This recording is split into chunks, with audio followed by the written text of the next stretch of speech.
Sejak 6 Januari 2025, program Makan Bergizi Gratis, salah satu program unggulan Presiden Prabowo Subianto dan Wakil Presiden Gibran Rakabuming Raka, telah resmi dimulai.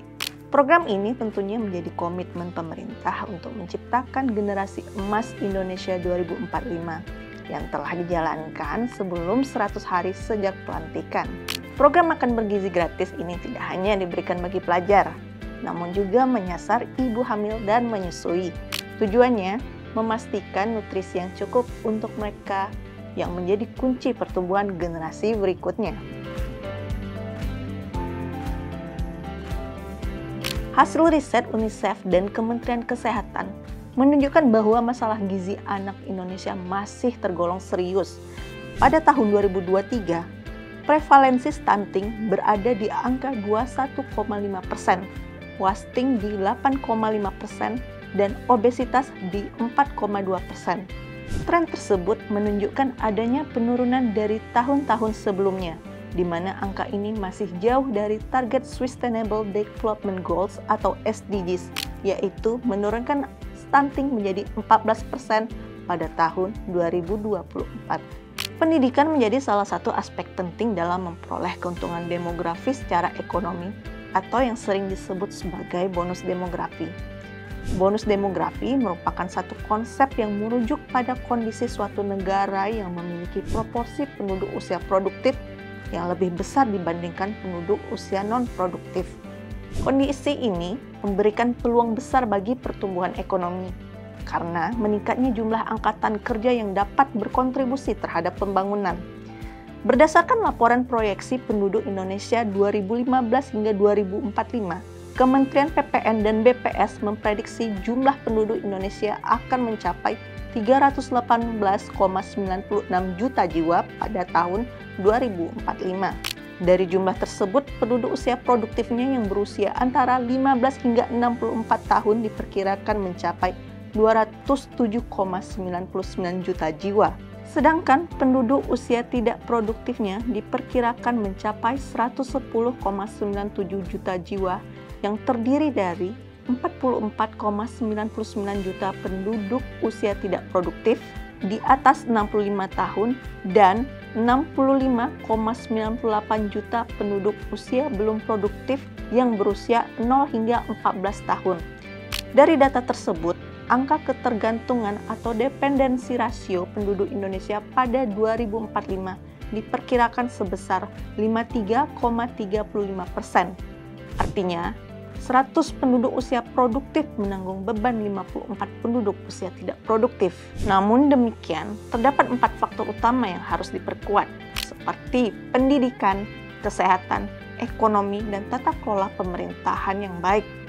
Nah, program ini jadi bagian penting dari komponen kesehatan untuk mendukung pendidikan. Pelaksanaan makan bergizi di Indonesia yang telah dimulai sejak awal Januari 2025 menghabiskan alokasi dana sebesar 71 triliun. Program yang digulirkan di 26 provinsi ini diharapkan dapat menjangkau sekitar 3 juta penerima manfaat. Pemerintah juga menargetkan akan menambah penerima makan gratis secara bertahap hingga mencapai 17 juta penerima pada akhir tahun 2025. Salah satu contoh negara yang telah melaksanakan program makan bergizi gratis ini adalah Jepang. Jepang sudah lebih dulu sukses dengan program makan yang disebut sebagai Kyosoku. Program ini menyasar 99% siswa sekolah dasar dan 82% siswa sekolah menengah pertama. Pada prakteknya, selain diberikan makan siang, siswa di Jepang diberdayakan untuk melayani siswa lainnya. Hal ini untuk membantu mengajarkan tanggung jawab dan rasa hormat kepada anak-anak, termasuk membersihkan lingkungan sekitar. Kira-kira bisakah kita mencontohnya? Dalam pelaksanaannya saat ini, penyelenggaraan program makan bergizi gratis melibatkan banyak pihak, misalnya melalui jasa catering. Tapi ini jelas bukan tanpa resiko. Hal ini tentunya dapat diukur dari standar mutu makanan, kebersihan, hingga transparansi pengelolaan tender. Namun tentunya harus diawasi ketat. Di Indonesia, pelibatan kantin sekolah bisa jadi solusi praktis. Selain mengurangi resiko keterlambatan, nutrisi dan kualitas makanan bisa lebih dikontrol dan terjaga. Hal ini juga membantu meningkatkan peran kantin sekolah dalam menyediakan makanan yang lebih sehat. Program makan bergizi gratis memberikan dampak positif yang besar, baik bagi pelajar, ibu hamil, dan menyusui, termasuk pihak-pihak yang terlibat dalam pelaksanaannya. Namun, pemerintah perlu mencari cara agar pelaksanaan program ini lebih efektif dan efisien. Kenapa?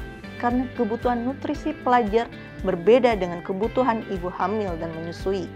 Selain itu, hal yang tidak kalah lebih penting adalah transparansi dan akuntabilitas dalam pelaksanaan program. Pemerintah harus memastikan mitra, seperti kantin sekolah, memenuhi standar.